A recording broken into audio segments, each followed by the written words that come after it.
morning. And thank you all for joining us. It is great to be here. Congressman Hill, great to see you. And we're thankful for what you do and the way you represent the great state of Arkansas. And we're glad you're home for a little while. And I see several members of our state legislature here as well, and we are glad for your presence, Judge High as well, and several members of our Little Rock and state community. So thank you for the work that you're doing. General Bridges, thank you for letting us be here today.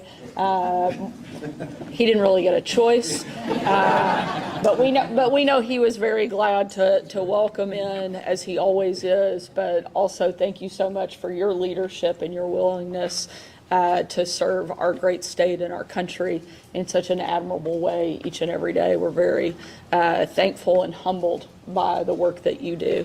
And Colonel Ader, thank you for the introduction, and as always, more importantly, for the excellent work that you do to support our state's veterans and their families. You know, I appointed Gator to lead our state's Department of Veterans Affairs at the end of last year. Our current secretary was retiring, and I asked Gator for a few names to replace the secretary that was retiring. And when I got the list of names, he wasn't on it. So I asked to meet with him instead. I think he thought he was in trouble. And I asked him why I shouldn't just pick him. And he actually gave me a really humble answer, which for an Air Force pilot is probably a little bit shocking. But I knew he was the exact right man at the right time for the job. Gator is someone who speaks the language of government, the private sector, but most important of all, he speaks the language of our service members. And in the time since, he's worked overtime to encourage veterans to move to our state, get them great jobs once they're here, and make sure their health, their education, and their well-being are taken care of. Gator, I'm so thankful to have you on my team and for the way that you serve our state and our country so tirelessly. Thank you for the work that you're doing.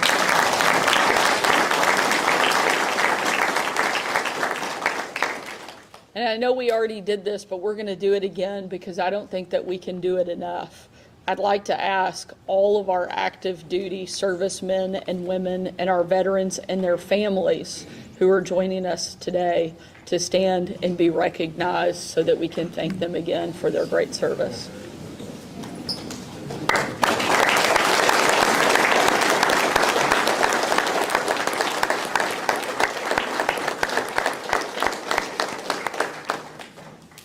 I think it's important that we ask the families to stand alongside these members, because while they may not be on the battlefield, they are certainly giving up a lot for their family members to be there for the service and for the sacrifice.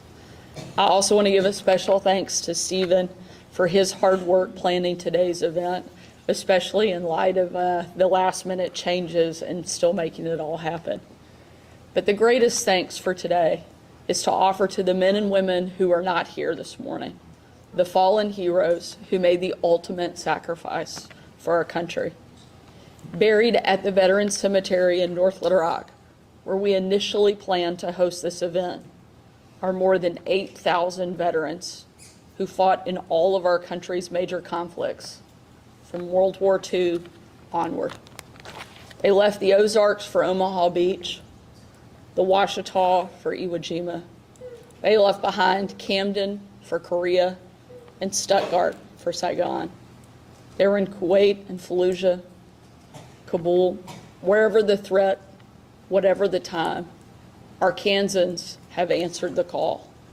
And now those heroes lie in that hallowed ground, forever honored by our state and by our nation.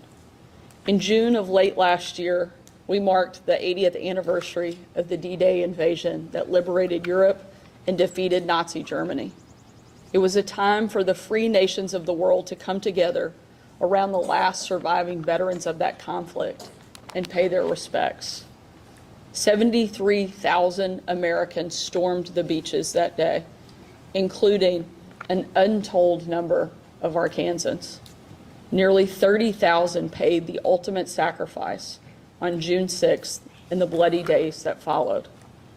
In the days and the months and the years to come, many of those men were buried there in Normandy or returned home to their families, but a handful remained on the battlefield, the men who were listed as missing in action, whose remains could not be identified after the chaos of the war.